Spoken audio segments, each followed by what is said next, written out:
quaint Peacock Inn, nestled in the serene Cotswold Hills, a chilling murder disrupts the cosy calm. When glamorous widow Sylvia Crane is found poisoned, Miss Jane Marple, with her sharp eyes and knitting needles, unravels a web of secrets, jealousy, blackmail, and hidden pasts among the inn's guests. As anonymous letters and a deadly vial point to betrayal, Miss Marple's keen insight reveals the killer hiding in plain sight, proving that even in a sleepy village, danger lurks behind every smile.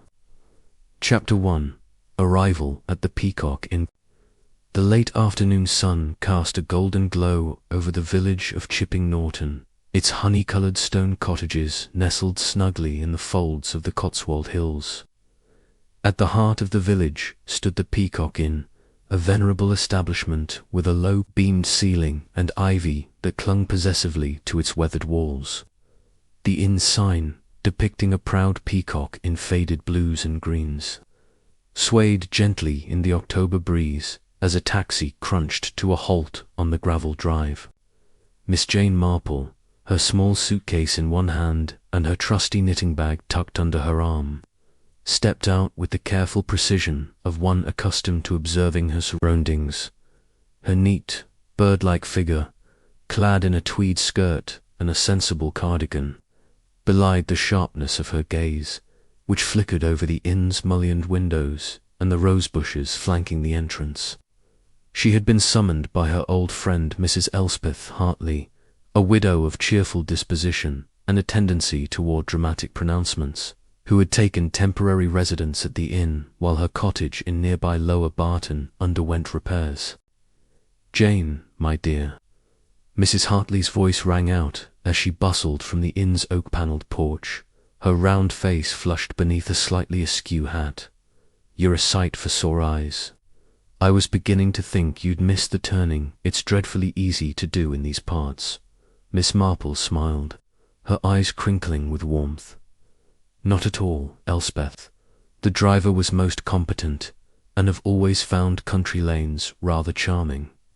She adjusted her spectacles, taking in her friend's agitated demeanour. "You seem a little out of sorts, my dear. Is everything quite all right?" Mrs. Hartley's hands fluttered like nervous birds.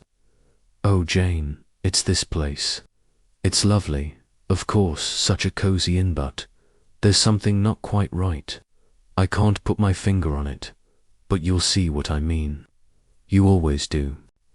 Miss Marple's lips twitched, but she said nothing, merely nodding as she followed Mrs. Hartley into the inn's low-ceilinged hall. The air smelled of polished wood and lavender, with a faint undercurrent of wood smoke from the fire crackling in the lounge. A young porter, his face freckled and earnest, took her suitcase, and Miss Marple noted the way his eyes darted toward the staircase, as if expecting someone to appear. The lounge, where Mrs. Hartley led her for tea, was a picture of rustic comfort, chintz-covered armchairs, a grandfather clock ticking solemnly in the corner, and a long window overlooking a garden where late roses bloomed. A handful of guests were scattered about, their voices a low hum beneath the clink of teacups. Miss Marple settled into a chair by the fire, her knitting needles already clicking softly as she surveyed the room with the unobtrusive keenness of a hawk. There was Major Ernest Blackwell, a broad-shouldered man with a military moustache and a voice that carried like a foghorn, regaling a bored-looking young man with tales of his days in India. The young man, introduced by Mrs. Hartley as Mr. Leonard Price, a solicitor from London, fidgeted with his teaspoon, his thin face pale and his eyes shadowed. Across the room, Miss Clara Wentworth, a spinster of indeterminate age with a penchant for loud brooches, was whispering to a maid, her sharp nose twitching with curiosity. At a corner table, Mrs. Sylvia Crane, a widow whose elegant silk dress and diamond earrings spoke of wealth, sipped her tea with an air of detached amusement, though her eyes flicked restlessly toward the door. The inn's proprietor, Mr. George Ramsay, a wiry man with a practised smile, glided between tables, ensuring teapots were filled and scones replenished. His wife, Mrs. Ramsay, emerged briefly from the kitchen, her apron dusted with flour and her expression one of barely concealed irritation as she exchanged a curt word with her. "Husband," Mrs. Hartley leaned closer, her voice dropping to a conspiratorial whisper. "That's Sylvia Crankwhite, the talk of the village. Clara says she's been getting anonymous letters, nasty ones, threatening all sorts of things. Can you imagine?" Miss Marple's needles paused for the briefest moment. Anonymous letters. How very unpleasant. Her tone was mild, but her eyes gleamed with interest. "And does Miss Wentworth know who might be sending them?" "Oh, Clara knows everything, or thinks she does," Mrs. Hartley said with a sniff. "She's been eavesdropping on everyone since I arrived. But Sylvia's not popular, Jane. She's got that way about her marks. People feel small. Even George Ramsay fawns over her, and his wife doesn't like it one bit." Miss Marple nodded, her gaze drifting to Mrs. Crane, who was now laughing softly at something Mr. Ramsay had said, her hand brushing his arm. The gesture was fleeting, but Miss Marple noted the way Mrs. Ramsay, standing in the kitchen doorway, stiffened, her lips thinning to a hard line. "People are so careless with their actions," Miss Marple remarked, almost to herself. "They think no one notices, but someone always does." Mrs. Hartley blinked. "Jane, you don't think surely there's no real harm here? Just village gossip, isn't it?" Miss Marple smiled enigmatically, her needles resuming their steady rhythm. "Gossip, my dear Elspeth, is often the shadow of truth. And shadows, you know, can be very revealing." As the afternoon faded into evening, the lounge grew quieter, the guests dispersing to their rooms or the garden. Miss Marple remained by the fire, her knitting a soft accompaniment to her thoughts. Chipping Norton might seem a sleepy village, but she had learned long ago that even the quaintest places could harbour secrets, like shadows, had a way of coming to light. Chapter 2. The First Blow. The morning dawned grey and heavy over Chipping Norton, the sky a sullen quilt of clouds that pressed down on the Peacock Inn. Miss Jane Marple, awake early as was her habit, sat by her bedroom window, her knitting idle in her lap as she gazed at the mist curling through the garden below. The roses, so vibrant the previous day, seemed subdued, their petals drooping under the weight of dew. She had slept lightly, her mind stirred by the undercurrents she had sensed in the inn's lounge glances, the whispers, the subtle tensions that spoke of secrets yet to be uncovered. Breakfast was served in the dining room, a long, low-ceilinged space with heavy oak beams and a view of the village green. Miss Marple, seated at a table with Mrs. Elspeth Hartley, noted the subdued atmosphere among the guests. Major Ernest Blackwell, usually boisterous, ate his kippers in silence, his eyes fixed on his plate. Miss Clara Wentworth, her brooch glinting in the dim light, darted glances toward the door, as if expecting unwelcome news. Mr. Leonard Price, the young solicitor, pushed his toast about his plate, his face pale and drawn. Mrs. Sylvia Crane, however, was conspicuously absent, her usual place at the head of the table empty. Mrs. Hartley leaned close, her voice a hushed flutter. "Jane, have you noticed? Sylvia hasn't come down. It's not like her to miss breakfasts. She's always so particular about being seen." Miss Marple's eyes flickered with interest. "Perhaps she's indisposed," she said mildly, though her tone suggested she thought otherwise. She sipped her tea, her mind cataloguing the previous evening. Sylvia's restless glances, the way her laughter had rung a touch too bright, and the fleeting look of unease that had crossed her face when Major Blackwell had spoken sharply to the waiter. The quiet was shattered by a piercing scream from the upstairs corridor. The guests froze, teacups halfway to lips, forks suspended in mid-air.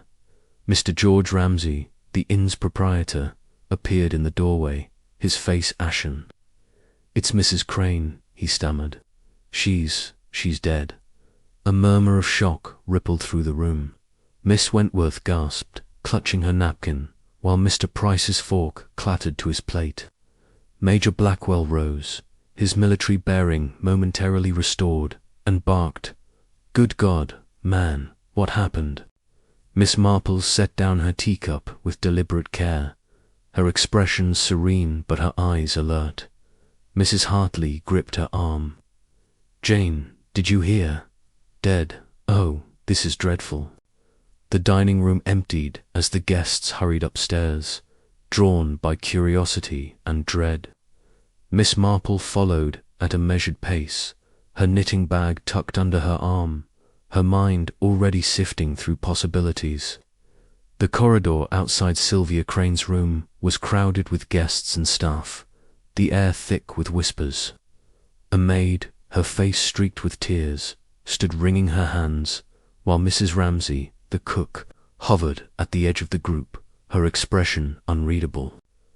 Inspector Crawford, a stocky man with a clipped moustache and a nonsense air, arrived within the hour, accompanied by Dr. Grayson, the village physician. The guests were ushered back to the lounge, where they sat in uneasy silence, their eyes darting to one another. Miss Marple, seated by the fire, resumed her knitting, the soft click of her needles a steady counterpoint to the tension in the room.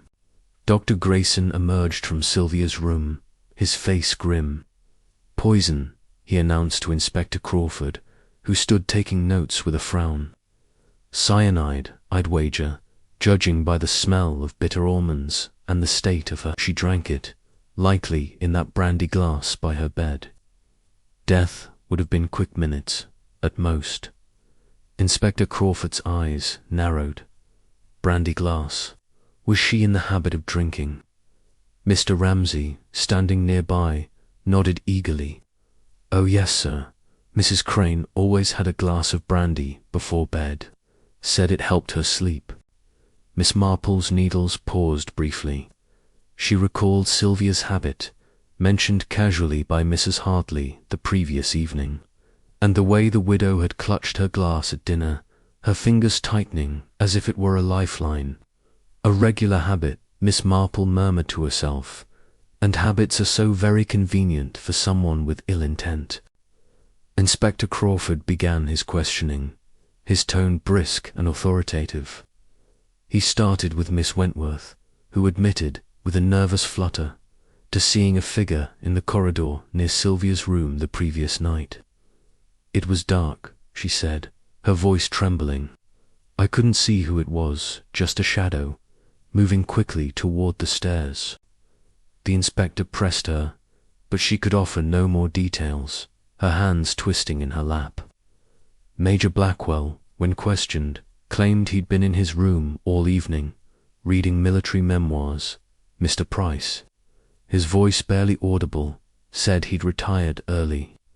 Plagued by a headache, Mr. Ramsay and his wife confirmed they'd been busy with the evening service, though Mrs. Ramsay's sharp retort that some guests think they're above the rest hinted at her dislike of Sylvia. Miss Marple, knitting quietly, listened to each account with care. She noted the Major's overly emphatic denial, the way his moustache twitched when Sylvia's name was mentioned. Mr. Price's nervous fidgeting suggested more than a headache, and Mrs. Ramsay's bitterness carried a personal edge. Even Mr. Ramsay's eagerness to assist the inspector seemed a touch too fervent, as if he wished to deflect attention. Mrs. Hartley, unable to contain herself, whispered Jane, "What do you make of it?" "Poison. It's like something out of a novel." Miss Marple's eyes twinkled behind her spectacles. "My dear Elspeth, life is often more dramatic than fiction. But poison is such a personal thing, don't you think? It requires planning and knowledge and a certain intimacy." Inspector Crawford, overhearing, gave her a skeptical glance. "Miss Marple, is it?" "I'll handle this, thank you. No need for amateur theories." Miss Marple smiled serenely, her needles clicking on. Of course, Inspector. I wouldn't dream of interfering. As the morning wore on, the lounge grew stifling with suspicion. Miss Wentworth whispered to Mrs. Hartley that Sylvia had been receiving anonymous letters, a detail she'd neglected to mention to the inspector. Threatening ones, she said, her eyes wide. I saw her reading one in the garden last week. She looked positively shaken. Miss Marple's interest sharpened, though her expression remained placid. She recalled Sylvia's restless demeanour at dinner, the way her eyes had darted to Major Blackwell, then to Mr. Price, as if seeking something awesome one. She thought of the inn's small staff, the Ramsays' strained marriage, and the guests' interwoven secrets. Letters, she mused, are such dangerous things. They leave traces, even when the writer thinks they've been clever. The inspector, meanwhile, searched Sylvia's room, emerging with a small bundle of papers, 3 anonymous letters, their words cut from newspapers and pasted in jagged lines. You'll pay for your sins, read one. Another, more chilling, declared, time's up. Miss Marple permitted a glance at the letters, noted their crude construction but meticulous intent. Someone took great care to frighten her, she thought, but fear wasn't enough. As the guests dispersed for lunch, Miss Marple lingered in the lounge, her knitting a pretext for observation. She watched Major Blackwell stride to the garden, his shoulders stiff, Mr. Price lingering by the stairs, his hands in his pockets, and Mrs. Ramsay disappearing into the kitchen with a scowl. People are so predictable, she murmured, and yet so careless. They think their secrets are safe, but they're written in every glance, every word. Mrs. Hartley, hovering nearby, shivered. Jane, do you really think one of us did this? Here, in this cozy inn? Miss Marple's needles clicked softly, her eyes distant but sharp. My dear, cozy places are often the most dangerous. They lull us into thinking we're safe, when really we're surrounded by shadows. Chapter 3. Whispers and Suspicions. The Peacock Inn, despite the grim discovery of Mrs. Sylvia Crane's body, maintained its outward semblance of order, as country inns are wont to do. The lunch service proceeded with mechanical efficiency, the clatter of plates and the murmur of subdued voices filling the dining room. Miss Jane Marple, seated at a corner table with Mrs. Elspeth Hartley, observed the guests with her customary unobtrusive keenness, her knitting needles moving rhythmically in her lap. The air was thick with unease, each glance between the guests laden with unspoken questions, each pause in conversation heavy with suspicion. Major Ernest Blackwell, his military bluster dimmed, pushed his roast beef about his plate, his eyes fixed on some distant point beyond the window. Miss Clara Wentworth, her brooch catching the light with every nervous gesture, whispered incessantly to a neighbouring guest. Her words too low for Miss Marple to catch, but her intent clear enough. Mr. Leonard Price. The young solicitor sat alone, his hands trembling as he lifted his water glass, his face a study in quiet dread. Mr. George Ramsay, the inn's proprietor, moved among the tables with forced cheer, refilling water jugs and offering platitudes, while his wife, Mrs. Ramsay, remained in the kitchen, her absence as conspicuous as her sharp tongue had been the previous day.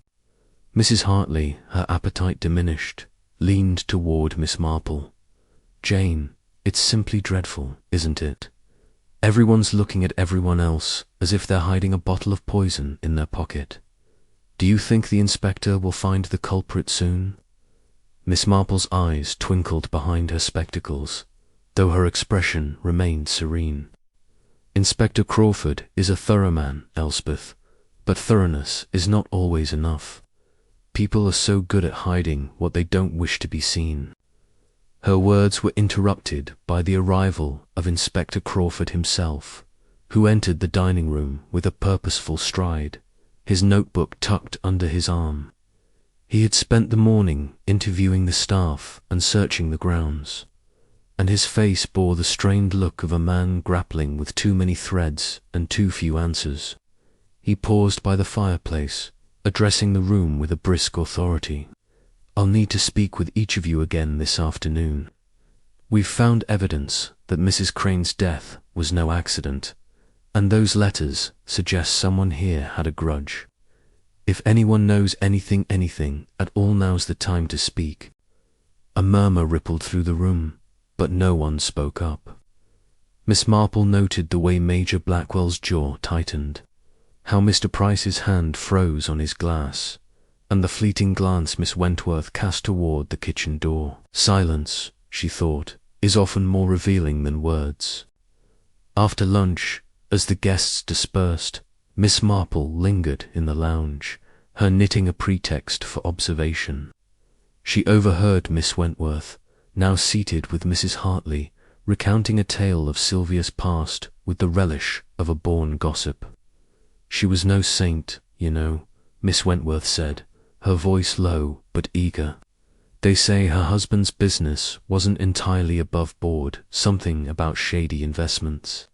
And Sylvia, well, she wasn't above using her charm to get what she wanted. I heard she'd been seen in London with all sorts of men after his death." Mrs. Hartley's eyes widened. "Clara, you don't think that's why someone poisoned her?" Miss Wentworth shrugged, her brooch glinting. "I'm only saying what I've heard. And those letters, someone knew something, didn't they?" Miss Marple's needles clicked softly, her mind turning over the gossip. Sylvia Crane's wealth and beauty had clearly stirred envy, but envy alone did not account for cyanide. She recalled the widow's demeanor at dinner, her quick smiles, her restless hands, the way her eyes had lingered on Major Blackwell with a mix of familiarity and unease. Old acquaintances, Miss Marple mused, can be dangerous things. Her thoughts were interrupted by the arrival of Mr. Price, who entered the lounge with a hesitancy that bordered on furtive. He glanced about, then approached Miss Marple, his voice low. "Miss Marple, might I have a word? You seem, well, sensible, and I'm in a bit of a state." Miss Marple smiled kindly, setting her knitting aside. "Of course, Mr. Price, sit down. You look as if you've not slept a wink." He sank into a chair, his thin fingers twisting together. "It's this business with Mrs. Crane. I knew her, you see. Not well, but I handled some legal matters for her late husband. She was demanding, always asking questions, wanting to know where every penny went. I thought she'd forgotten about me, but then she turned up here and trailed off, his eyes darting to the door." Miss Marple tilted her head, her voice gentle but probing. "And did she speak to you about those matters, Mr. Price?" He hesitated, then nodded. 2 days ago, in the garden, she said she'd found discrepancies in her husband's accounts money, missing, she claimed. She thought I knew something about it. I told her I didn't, but she wouldn't listen. She was angry. Miss Marple's eyes softened, though her mind was sharp. "Anger can make people reckless. Mr. Price, did she threaten you?" He flushed, his voice barely a whisper. "She said she'd ruin me if I didn't explain. But I swear, Miss Marple, I had nothing to do with her death." Miss Marple patted his hand, her expression reassuring. "I'm sure you didn't, my dear. But it's always wise to tell the inspector everything. Secrets have a way of coming out." As Mr. Price nodded, his face a mix of relief and fear, Miss Marple's gaze drifted to the window where Major Blackwell stood in the garden, lighting a cigarette with hands that seemed less steady than his military bearing suggested. She recalled his brusque dismissal of Sylvia's name the previous evening, the way his eyes had avoided hers. Men like the Major, she thought, are not accustomed to being questioned, but questions have a way of finding answers. Later that afternoon, Inspector Crawford summoned the guests to the lounge for further questioning. He revealed that the anonymous letters, now safely in police custody, had been typed on a machine found in the inn's office, accessible to both staff and guests. The revelation caused a stir. Wentworth gasped. Mr. Price paled further, and even Mr. Ramsay's practiced smile faltered. Mrs. Ramsay, summoned from the kitchen, stood with her arms crossed, her eyes flashing with defiance. Whoever wrote those letters knew Mrs. Crane's habits, Inspector Crawford said, his voice stern. And whoever poisoned her knew exactly how to get the cyanide into her brandy. I'll find out who, mark my words. Miss Marple, knitting quietly, observed the reactions. She noted Mr. Ramsay's quick glance at his wife, Mrs. Ramsay's scowl, and the way Major Blackwell's cigarette trembled as he lit another. Mr. Price, meanwhile, seemed to shrink into his chair, as if wishing to disappear entirely. Fear, Miss Marple thought, is a powerful motivator, but so is resentment.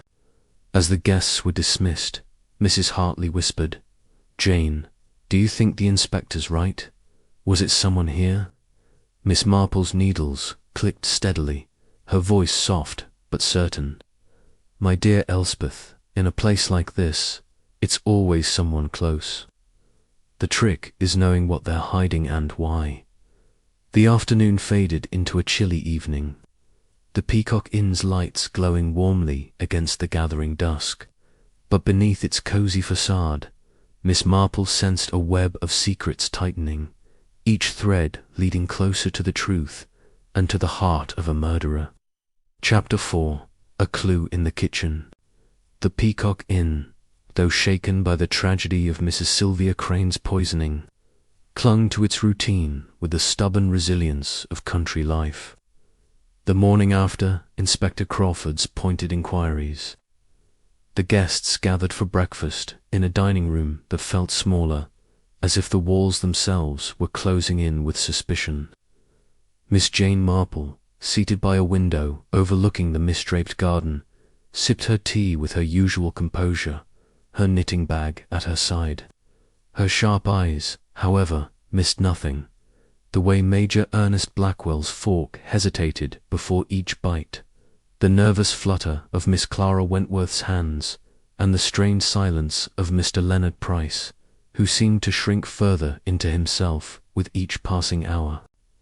Mrs. Elspeth Hartley, ever eager for Miss Marple's insights, leaned close, her voice a conspiratorial whisper.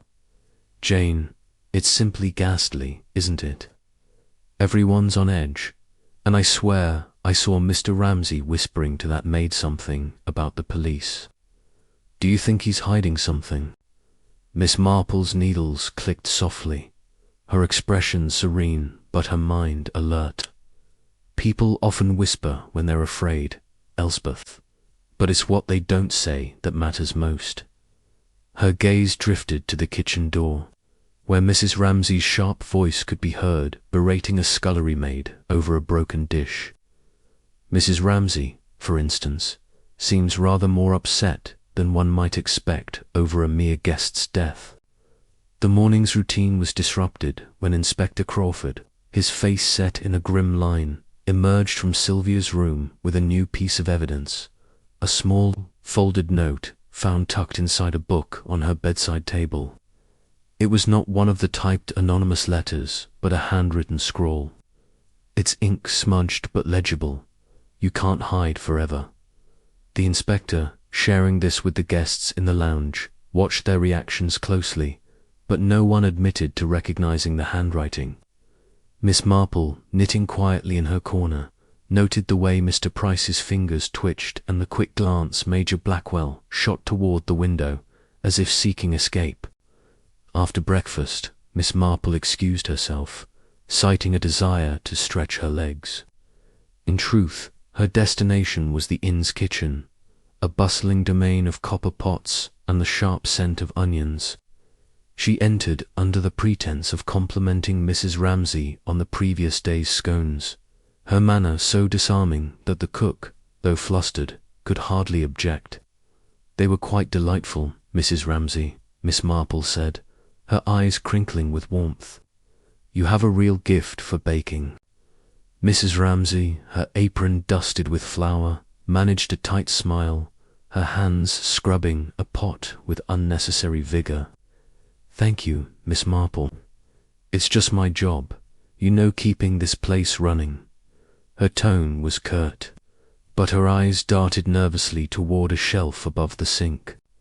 Miss Marple, following her glance, spotted a small glass vial, half hidden behind a jar of dried herbs.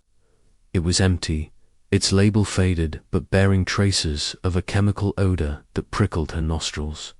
She tilted her head, her voice gentle but pointed. "My, what an interesting vial, Mrs. Ramsay. Do you often keep such things in your kitchen?" Mrs. Ramsay's hands froze, her face paling. "That? Oh, it's nothing, just something for cleaning silver. Must have been misplaced by one of the girls." She snatched the vial and tucked it into her apron pocket, her movements too quick to be casual. Miss Marple nodded, her expression unchanged but her mind racing. Cyanide, she knew from her reading, was sometimes used in metal work, its bitter almond scent unmistakable to those who knew it. Its presence in a kitchen, however, was as out of place as a fox in a hen house. She made a mental note to mention it to Inspector Crawford discreetly. Of course, for she had no wish to antagonize the volatile Mrs. Ramsay. Returning to the lounge, Miss Marple found the guests in a state of uneasy quiet. Major Blackwell stood by the fireplace, his back rigid, while Miss Wentworth whispered to Mrs. Hartley about a rumour that Sylvia had been seen arguing with Mr. Ramsay in the village a week prior. "It was outside the chemist's," Miss Wentworth said, her voice low but eager. "Clara saw them herself. Sylvia was waving a letter, and George looked furious." Miss Marple's needles paused. "A letter, you say?" she asked, her tone mild. "How very interesting. Did Clara happen to hear what they were discussing?" Miss Wentworth shook her head, her brooch glinting. "No, but it was heated. Sylvia was never one to back down, you know." Miss Marple resumed her knitting, her thoughts turning to the Ramsays. Mr. Ramsay's obsequious manner contrasted sharply with his wife's barely concealed resentment, and the vial in the kitchen suggested more than a misplaced cleaning product. She recalled Mrs. Ramsay's sharp words about Sylvia's airs and graces, and the way her husband had hovered near the widow at dinner, his smile too warm for mere hospitality. Jealousy, Miss Marple thought, is such a potent poison in itself. Her reverie was interrupted by a commotion in the hall. Inspector Crawford, his notebook in hand, was questioning Mr. Price, whose voice rose in a nervous stammer. "I told you, Inspector, I barely knew her. Yes, we spoke in the garden, but it was nothing, just business matters." The inspector's voice was stern. "Business matters that left her threatening to ruin you, Mr. Price. You'll need a better explanation than that." Miss Marple, listening from her chair, noted the solicitor's pallor, the way his hands clenched at his sides. She thought of his confession the previous day, Sylvia's accusations of missing funds, his fear of exposure. "Fear can drive a man to desperate acts," she mused, "but poison requires a colder heart." As the inspector moved on to question Major Blackwell, Miss Marple overheard a snippet of conversation between Mr. Ramsay and the maid, who was clearing teacups. "Keep your mouth shut about that delivery," Mr. Ramsay muttered, his voice low but urgent. "No need to bother the police with every little thing." The maid nodded, her eyes wide with fear. Miss Marple's needles clicked steadily, her mind weaving together the threads of the case. The vial, the handwritten note, the whispered argument saw pointed to a web of motives, each guest and staff member entangled in their own secrets. She thought of her niece's village, where a similar scandal had unfolded over a stolen recipe, and how the smallest clues, a misplaced spoon, a furtive glance, had unraveled the truth. People are so careless, she thought, and yet so predictable. Mrs. Hartley, hovering nearby, whispered, "Jane, you're awfully quiet. Have you figured it out yet?" Miss Marple smiled, her eyes distant but sharp. "Not quite, my dear Elspeth, but every puzzle has its pieces, and they're beginning to fall into place."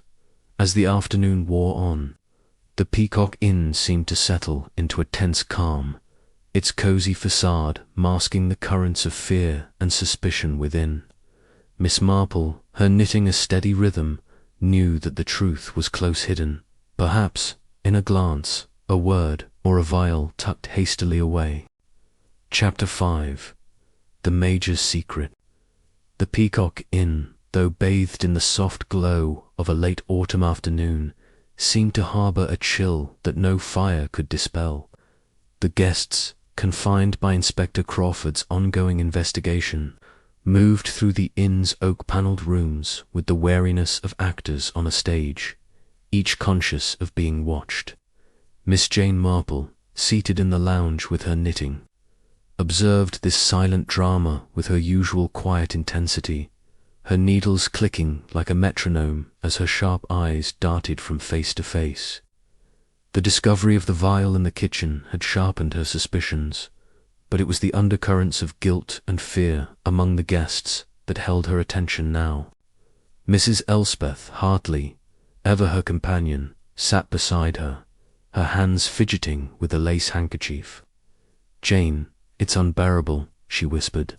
"Every time someone looks at me, I feel they're wondering if I slipped poison into Sylvia's brandy. Do you think the inspector's any closer to finding the truth?" Miss Marple's lips curved in a faint smile, her voice soft but deliberate. "Inspector Crawford is methodical, my dear, but methods alone don't unravel hearts. People reveal themselves in the smallest ways. A glance, a pause, a word left unsaid." Her eyes rested briefly on Major Ernest Blackwell, who stood by the window, his broad shoulders hunched as he stared into the garden, a cigarette burning neglected between his fingers. The morning had brought a new development. Inspector Crawford, with his characteristic thoroughness, had conducted a discreet search of the guest rooms, and in Major Blackwell's suitcase, tucked beneath a neatly folded uniform, he had found a photograph. It was an old, slightly faded image of a younger Blackwell, his arm around a radiant Sylvia Crane, both laughing in the smoky haze of what appeared to be a London nightclub. When confronted in the lounge, the Major's face reddened, his moustache twitching with indignation.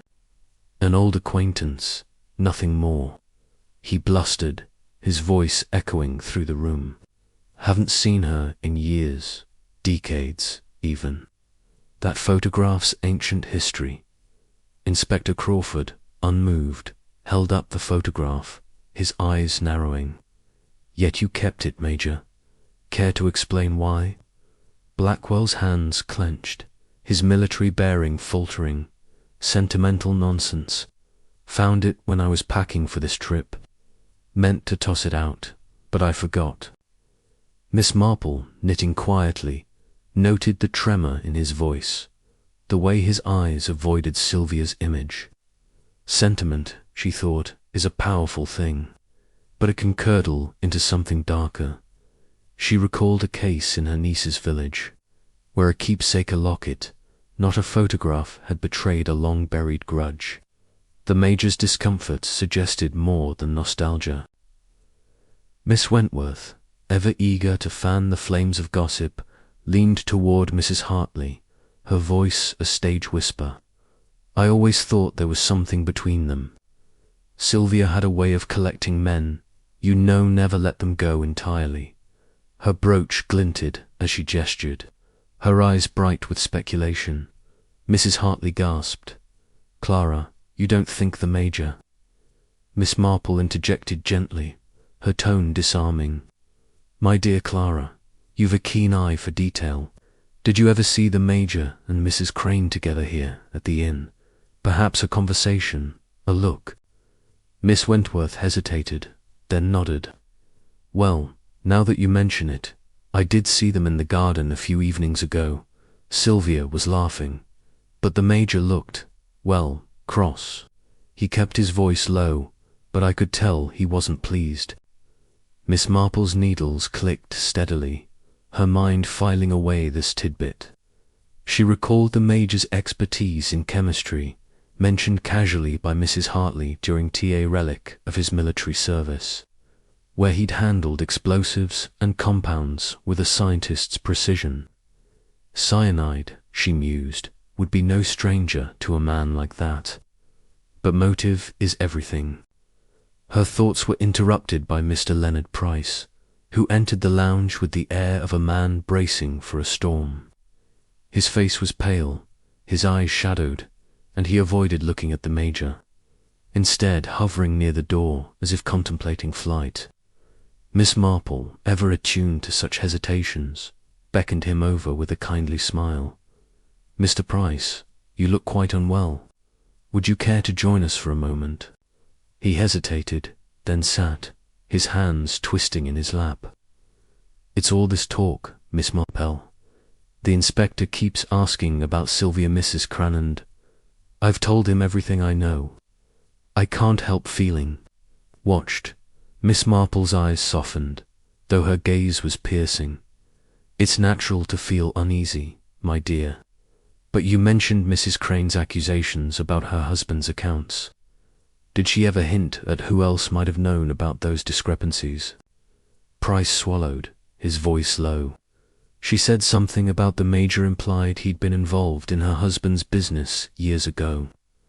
I didn't believe her she was always stirring trouble, but she seemed certain, said she had proof." Miss Marple's needles paused, her mind turning over this new thread. "Proof," she murmured, "is a dangerous thing to claim. It makes people nervous." She thought of the handwritten note found in Sylvia's room, its smudged ink and threatening tone. Could the Major, with his guarded demeanor and hidden photograph, have written it to silence her? As the afternoon wore on, Inspector Crawford called the guests together again, his expression graver than before. He revealed that the police chemist had confirmed the poison as cyanide, likely administered through the brandy Sylvia drank nightly. "Someone knew her habits," he said, his eyes scanning the room, "and someone had access to that glass after it was poured." Mr. Ramsay, hovering nearby, spoke up quickly. "The brandy's kept in the cellar, Inspector.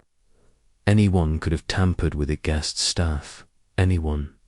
His eagerness to deflect blame was not lost on Miss Marple, nor was the sharp glance his wife shot him from the kitchen doorway. Miss Marple's thoughts returned to the vial she'd seen in the kitchen, now safely in Inspector Crawford's possession. Mrs. Ramsay's hasty explanation had been plausible, but her agitation betrayed something deeper. Miss Marple recalled a similar case in a neighbouring village, where a cook's resentment of a haughty guest had led to sabotage, though not murder. Resentment, she thought, is a slow poison, but it can turn deadly. As the guests dispersed, Miss Marple lingered, her knitting a steady rhythm. She overheard Major Blackwell muttering to himself as he lit another cigarette, his words barely audible. "Damn fool woman, should have let it lie." His voice carried a bitterness that made Miss Marple's needles pause. Mrs. Hartley, sensing her friend's preoccupation, whispered, "Jane, you're awfully quiet. Have you found something?" Miss Marple smiled, her eyes distant but sharp. "Only pieces, my dear Elspeth. But pieces, when fitted together, make a picture. And I believe we're beginning to see its shape. The Peacock Inn, with its cosy fires and polished beams, seemed to close in around its secrets, each guest a shadow in a web of motives.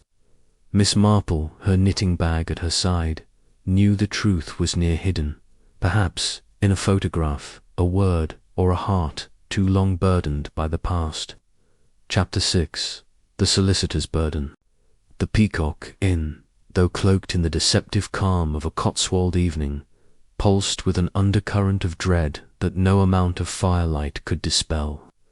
The guests, now weary from days of suspicion and Inspector Crawford's relentless questioning, moved through the inn's rooms with the guarded caution of those who know they are watched. Miss Jane Marple, seated in her usual corner of the lounge, her knitting needles clicking with metronomic precision, observed the scene with her characteristic blend of serenity and sharpness. The photograph in Major Blackwell's suitcase and the vial in the kitchen had tightened the web of clues, but it was the human frailty sphere, guilt, desperation that held her attention now. Mrs. Elspeth Hartley, her nerves frayed by the ongoing ordeal, sat beside Miss Marple, her fingers twisting the fringe of her shawl. "Jane, it's like living in a nightmare," she whispered, her eyes darting to the other guests. "Every creak in this old inn makes me think someone's sneaking about with poison. Do you suppose the inspector's any closer to catching the culprit?" Miss Marple's eyes crinkled with a gentle smile, though her gaze remained fixed on her knitting. "Inspector Crawford is doing his best, Elspeth, but he's looking for evidence, and evidence can be so deceptive. It's the heart of the matter, the why that tells the story." Her needles paused briefly as she glanced at Mr. Leonard Price, who sat alone by the window, his thin frame hunched, his hands clasped tightly as if to steady himself against some inner storm. The young solicitor had been a shadow of himself since Sylvia Crane's death, his nervous demeanour growing more pronounced with each passing day. Miss Marple had noted his trembling hands at breakfast, the way his eyes avoided hers, and the hurried excuses he offered whenever the inspector pressed him. His earlier confession about Sylvia's accusations, her claim of missing funds in her late husband's accounts, had piqued Miss Marple's curiosity, but it was his fear, raw and unguarded, that suggested a deeper truth. Determined to draw him out, Miss Marple rose and approached his table, her manner as disarming as a kindly aunt. "Mr. Price, you look quite exhausted," she said, settling into a chair opposite him with her knitting bag. "A cup of tea might do you good. Shall I ring for one?" Price started, his eyes flickering with surprise and wariness.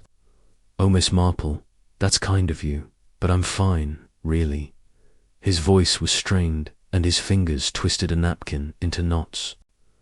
Miss Marple's smile was warm but probing. "Nonsense, my dear. You're carrying a heavy burden, and it's plain to see. Sometimes sharing a trouble lightens it. You mentioned Mrs. Crane's accusations about the accounts. Did she say anything more? Perhaps something that might help the inspector?" Price hesitated, his gaze dropping to the table. After a long pause, he spoke, his voice barely above a whisper. "She was blackmailing me, Miss Marple. I didn't want to admit it, not to the inspector, not to anyone. She said she'd found proof that I'd mishandled funds from her husband's estate. I swear I didn't, but there were discrepancies, and she was convinced I was to blame. She wanted money more than I could give. If I didn't pay, she'd ruin my career." Miss Marple's needles resumed their rhythm, her expression one of quiet sympathy. "How dreadful for you, Mr. Price. Blackmail is such a cruel thing. Did she mention anyone else? Perhaps someone who shared her suspicions?" He shook his head, his voice trembling. "She said she'd spoken to someone, wouldn't say who, but they'd confirmed her doubts. I begged her to tell me, but she just laughed and said I'd find out soon enough. I didn't kill her, Miss Marple, I swear it, but I was terrified." Miss Marple patted his hand, her touch light but reassuring. "I believe you, my dear, but fear can cloud the truth, and it's always best to share it with the inspector. Secrets, you know, have a way of festering.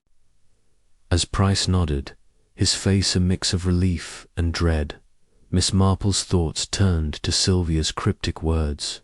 Someone else had confirmed her suspicions. Someone at the inn, perhaps.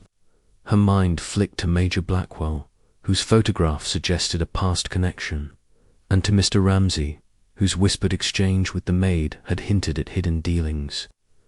She recalled a case in a nearby village, where a young man's fear of exposure had driven him to desperate lies, though not to murder.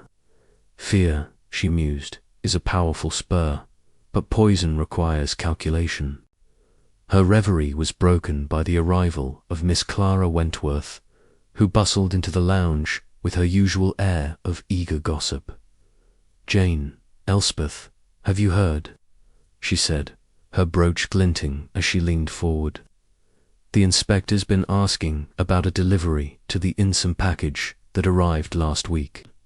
The maid says it was for Mr. Ramsay, but he claims it was just supplies. Clara thinks it's suspicious." Mrs. Hartley's eyes widened. "A package? Do you think it was the poison?" Miss Marple's needles clicked softly. "My dear Clara, you're a treasure for noticing such things. Did the maid say anything else, perhaps, about who handled this package?" Miss Wentworth shook her head. "Not much, but she looked frightened.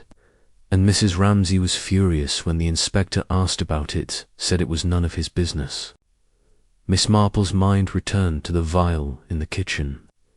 Mrs. Ramsay's quick dismissal of it as a cleaning product, and her evident resentment of Sylvia. She thought of Mr. Ramsay's overly solicitous manner toward the widow, the way his wife's eyes had narrowed at their interactions. A marriage under strain, she thought, is a fertile ground for secrets. As evening fell, Inspector Crawford gathered the guests once more, his face etched with frustration. He revealed that the police had traced the cyanide to a local supplier, where it had been purchased under a false name, detail that deepened the mystery. "Someone here is lying," he said, his voice sharp, "and I'll find out who." Miss Marple, knitting quietly, noted the reactions. Major Blackwell's stiff posture, Miss Wentworth's nervous fidgeting, Mr. Price's pallor, and Mr. Ramsay's quick glance at his wife, who stood in the doorway with a scowl. Lies, she thought, are like threads in a tapestry. Pull one, and the whole pattern shifts. Mrs. Hartley, sensing her friend's preoccupation, whispered, "Jane, you're awfully quiet. Are you piecing it together?" Miss Marple smiled, her eyes sharp behind her spectacles. "Only threads, my dear Elspeth. But threads, when woven, tell a story. And this one, I think, is nearly complete." The Peacock, in its lights glowing against the darkening sky, seemed to hold its breath, its secrets teetering on the edge of revelation. Miss Marple, her knitting a steady rhythm, knew the truth was close hidden, perhaps in a whispered threat, a trembling hand, or a heart consumed by fear. Chapter 7. The Truth Unravelled.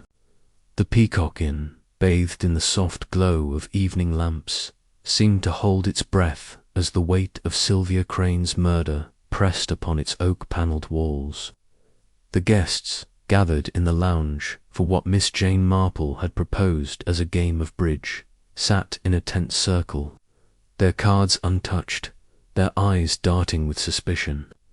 Miss Marple, her knitting bag at her side, presided over the scene with the quiet authority of one who sees beyond the surface. Her needles idle for once as she prepared to speak. Inspector Crawford, sceptical but intrigued by her request to address the group, stood by the fireplace, his notebook tucked under his arm, his expression one of wary anticipation. Mrs. Elspeth Hartley, seated beside Miss Marple, clutched her shawl, her voice a nervous whisper. "Jane, are you sure about this? It feels like we're in one of those dreadful detective stories, and I'm not sure I like it." Miss Marple's eyes crinkled with a gentle smile. though her gaze was sharp. My dear Elspeth, life is often more like a story than we care to admit. But stories, like puzzles, have a way of coming together when you find the right pieces. She turned to the assembled guests, Major Ernest Blackwell, rigid and red-faced, Miss Clara Wentworth, her brooch glinting with nervous energy, Mr. Leonard Price, pale and trembling, and Mr. George Ramsay, his usual charm, strained, while Mrs. Ramsay lingered in the doorway, her arms crossed, her face a mask of defiance. "Murder," Miss Marple began, her voice soft but commanding, "is a deeply personal act. Even when it seems cold and calculated, Mrs. Crane was not a kind woman, nor a careful one. She stirred resentments, uncovered secrets, and wielded her knowledge like a weapon. But someone in this room decided she could not be allowed to continue." A murmur rippled through the group, but Miss Marple raised a hand, her tone steady. "Let us consider the clues. The anonymous letters, typed on the inn's machine, were meant to frighten her, to make her feel the weight of her past. The handwritten note, 'You can't hide forever,' spoke of a more personal grudge. The cyanide, so carefully placed in her brandy, required knowledge of her habits and access to her glass. And the vial in the kitchen, yes, I saw it. Mrs. Ramsay suggested someone close to the heart of this inn." Mrs. Ramsay's face flushed, her voice sharp. "That vial was for cleaning silver. I told you that, Miss Marple, and I'll not have you accusing me of nonsense." Miss Marple's smile was serene, but her eyes held the cook's gaze. "I'm sure you did, Mrs. Ramsay. But cyanide is not a common household item, and your agitation when I noticed it was revealing. You see, I've been thinking about Sylvia's habits, her nightly brandy poured in the kitchen and served by the staff. And I've been thinking about you, Mrs. Ramsay, and your feelings toward a woman who seemed to command your husband's attention." Mr. Ramsay started, his voice rising. "Now, see here, Miss Marple, my wife's got nothing to do with this. Sylvia was just a guest, nothing more." Miss Marple's needles, now resumed, clicked softly. "Was she, Mr. Ramsay? I couldn't help but notice your attentiveness to her, your smiles, your lingering conversations. And I noticed, too, how it vexed your wife. Jealousy, you see, is a powerful thing. It festers, it grows, and sometimes it turns to poison." Major Blackwell, his mustache twitching, broke in. "This is absurd. If you're looking for motives, what about Price? He admitted she was blackmailing him. Or me, for that matter, dragging up that old photograph like it means something." His voice was loud, but his hands trembled, betraying his unease. Miss Marple nodded, her voice calm. "Indeed, Major, your past with Sylvia was illuminating. A romance, however brief, leaves traces, and your discomfort when her name was mentioned spoke volumes. As for Mr. Price, his fear was genuine, but fear alone does not make a murderer. Blackmail is a motive, but cyanide requires planning, precision and opportunity." She turned to Mrs. Ramsay, who stood rigid, her eyes blazing. "Mrs. Ramsay, you wrote those typed letters, didn't you? To frighten Sylvia, to make her leave. But when she didn't, when she continued to charm your husband and threaten your livelihood with her talk of debts, you saw another way. The brandy she drank every night was poured in your kitchen. The vial of cyanide, perhaps acquired from a supplier under a false name, was within your reach. And on that fateful night, you slipped it into her glass, knowing it would act swiftly." Mrs. Ramsay's face crumpled, her defiance giving way to a sob. She was going to ruin us.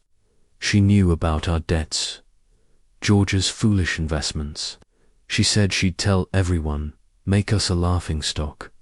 I couldn't let her do that, not to him, not to me. Mr. Ramsay staggered, his face ashen. Edith, no. You couldn't have. But Mrs. Ramsay's voice broke, her confession spilling out. I didn't mean to kill her at first, just scare her with the letters. But she wouldn't stop. She laughed at me, flaunted her money, her charm. I put just a little in her brandy, thought. It might make her sick, teach her a lesson. I didn't know it would. She collapsed into a chair, sobbing. Inspector Crawford, his skepticism replaced by grim resolve, stepped forward. Mrs. Ramsay, you'll come with me. We'll need a full statement. He signaled to a constable, who gently escorted the weeping woman from the room. The lounge fell silent, the guests frozen in shock. Major Blackwell stared at his hands, as if seeing them for the first time. Mr. Price exhaled, his shoulders sagging with relief. Miss Wentworth, for once speechless, clutched her brooch. Mrs. Hartley gripped Miss Marple's arm, her voice a whisper. Jane, how did you know? Miss Marple resumed her knitting, her needles clicking softly. People, my dear Elspeth, are much the same everywhere. They hide their fears, their jealousies, but they show them. Two in a glance, a word, a vial left carelessly on a shelf. Mrs. Ramsay's heart was heavy with resentment, and resentment, when it festers, can turn deadly. As the guests dispersed, their faces pale, Inspector Crawford approached Miss Marple, his expression a mix of grudging respect and exasperation. Miss Marple, I don't know how you do it, but I'll be damned if you didn't see what I missed. Miss Marple smiled, her eyes twinkling.